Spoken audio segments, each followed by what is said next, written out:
Hello and welcome back to the channel. Today I'm playing chess versus Chaturanga, an ancient form of chess where the pieces are much weaker. Queens become furs that move one square diagonally, and bishops become elephants jumping 2 squares diagonally. Rooks become chariots, but they still move like rooks, and my goal is to defeat fairy stockfish. Let's get started with game number 1. Alright, game number 1, as you can see, I have my completely normal chess set up, and I've equipped Fairy Stockfish with all of the Chaturanga pieces. Now, all of these upgrades like furs becoming a queen and elephants becoming bishops were made to make the game of chess a little bit faster, more dynamic, more spicy. Castling was invented for the same reason, because putting your king to the side is just a smart idea, so you might as well just turn it all into one big move. But for the purposes of this game, it also means that I have pieces the opponent does not have, and the opponent, vice versa, has pieces that I do not have. So even though I know that I have a material advantage because my pieces are simply stronger, it's a little bit harder for me to find fair trades. We are met with pawn to d6. Now, luckily, I can go ahead and try to trade off the knights, and of course, even though the rooks had a superficial makeover, these chariots are still exactly as valuable as my rooks. So those are the 2 pairs of pieces that I can look to trade off, and then after that, I should have bishops versus elephants, and my queen versus the short-range furs, which should be a very, very easy victory. We are met with knight to d7. It's also worth noting that these elephants, because they jump 2 squares diagonally, they really can't reposition themselves. They only cover the same couple of squares every single game. So for example, this elephant, if I were to highlight all of the squares it can move to, can literally only move to 8 squares across the entire board, so it's a pretty terrible piece. Let's go ahead and keep grabbing center space. Oh, and we're met with pawn to e5, which is very aggressive. Of course, I'm going to trade. If it goes ahead and recaptures with the knight, I can only imagine that's to my advantage, so I can get my first fair trade on the board. Wow, it does in fact capture with a knight. Okay, interesting. Of course I'm going to take, that's a no-brainer capture. And of course it takes back. Now what I'm not going to do is trade off my queen for her ancient relic form, which literally only moves 1 square diagonally at a time. So instead, I'll go ahead and keep developing my pieces. Alright, we're met with knight to f6. I could also consider trading off bishops for knights, right? Because these should still be worth about the same as they are in regular chess, and it's just easier to get that trade on the board.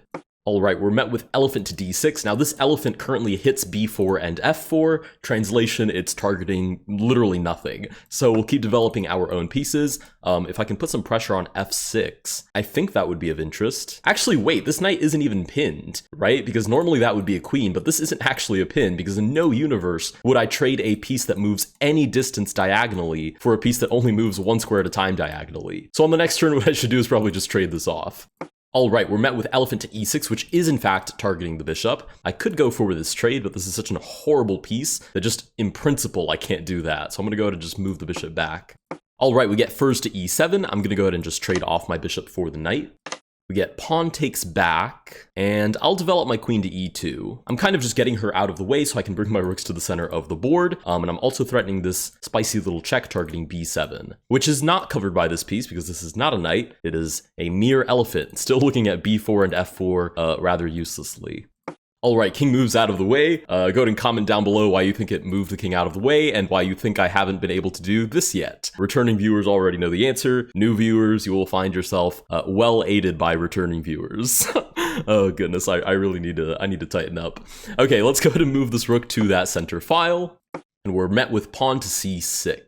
So as you can see, it's playing a very prickly game, the engine I mean, where it's kind of just holding down the fort with all of its pieces. You can see it's being very prickly and very, very defensive, because if it allows my pieces free reign entry into its position, my long range pieces that can coordinate very well, it's basically game over at that point. In the meantime, I'm going to play rook to d2 and shuffle my king over quickly. Okay, in that time we've had 2 flank pawn moves, which are classic, chess engine 101 type of moves. I'm going to assume it's because of whatever algorithm it's using. It's calculating that controlling these tiny bit of extra squares that are slightly more towards the center is somehow remotely advantageous. We also have king to g7, so we've both completed our pseudo castles. So I do believe it's time for me to launch a kingside attack. I could also just target this elephant. I guess it would just get defended, and I don't have a dark squared bishop to apply more pressure. I guess it would get defended with this chariot, because this one's tied down defending h5. Okay, how about this? Let's try rook to d3 first. The idea is I'm still going to double up the rooks, but I also want this idea of the rook lift on the board so I can have some sort of kingside attacking chances.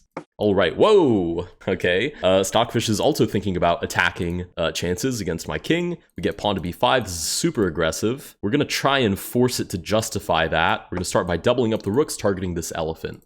Okay, interesting. Pushes a4. So it is going to force me to trade off this bishop for this elephant, which seems bad, but I also get this elephant in return. Unless maybe the elephant is just that horrible of a piece, that trading one bishop for two elephants is somehow still disadvantageous for me. It may very well be the case, but at the end of the day, I have to break through this defense somehow, so I might as well do it this way. Right, the pawn takes back, we'll go ahead and wait. If I take this, and the furs takes back, because this is not a queen, I guess in my head it's been functioning as a queen, but if I take, furs takes back, I recapture. No, I'd still have a rook and a queen and a knight versus what are effectively two rooks. So that's not, that can't possibly be bad for me. Okay, but of course, Stockfish isn't trying to play like a human, just keeping pieces on the board for the sake of keeping pieces on the board. It's calculating that a furs that moves one square diagonally in each direction is a horrendous liability to have because it's just such a weak piece, so might as well trade it off for a rook, which has great scope. So we will go ahead and take back, but this should be completely crushing. We do get this pawn to b4 idea. It is, in my opinion, in vain, but very brave of Stockfish to push forth with its attack. I guess I could just ignore it and move the knight back. I could give this nice little check. I could just take on e6. I think the check makes the most sense, though. Danger levels. Right, king to g6. The reason I say the check makes the most sense is because if I have a mating threat on the board, then nothing else matters, basically. Now the question is, do I have a mating threat on the board? If I play queen to e3, I threaten check. The king has no move other than king to h6, and then I have queen g7, which would be mate. So I can ignore this threat again. Just play queen to e3, threaten this check, and then mate on g7.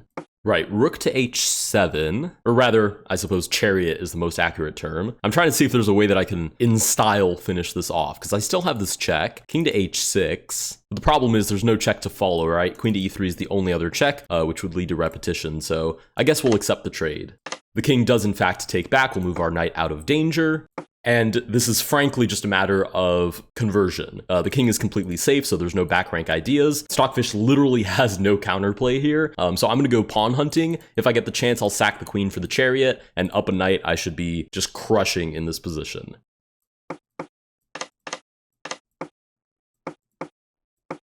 Okay, I may have spoken a little bit soon. Somehow this is incredibly annoying. It's gotten into the back rank. Should I just keep capturing pawns? I would kind of get harassed there quite a bit. Okay, here's what I'm gonna do. I'm gonna play pawn to f3 with the idea of just completely losing both of these b pawns, dropping the king off on f2, like a little kid getting dropped off at daycare, and then I'm never gonna touch that king again until I have all of my enemy's pawns.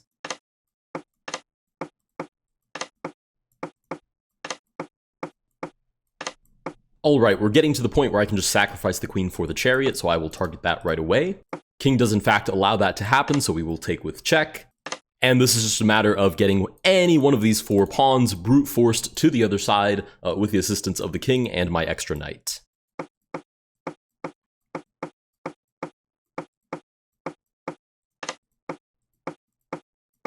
I'm going to allow it to capture all of this because I frankly do not care, but I will secure a second queen for a very special type of checkmate.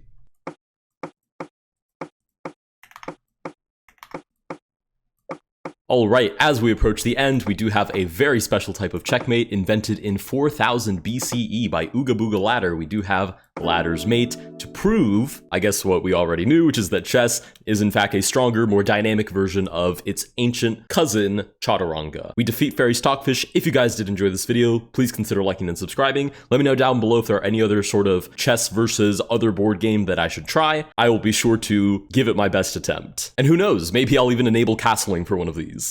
Thank you guys so much for watching, and I'll see you guys in the next one.